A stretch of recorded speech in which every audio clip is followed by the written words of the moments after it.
Okay, welcome back. This is Free Code Camp Curriculum. Today's accomplishments were yesterday's impossibilities. Robert H. Scholler. All right, we're doing responsive web design certification, learning HTML by building a cat photo app, and this is going to be step 48. Notice that both radio buttons can be selected at the same time. To make it so selecting one radio button automatically deselects the other, both buttons must have a name attribute with the same value. Add the name attribute with the value indoor-outdoor to both radio buttons.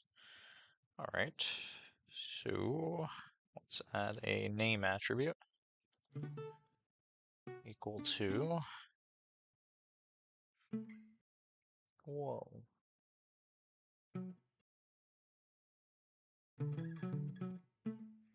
indoor, outdoor.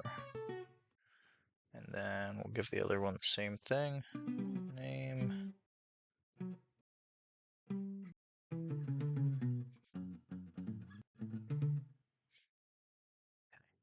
And now if we select one, it should deselect the other.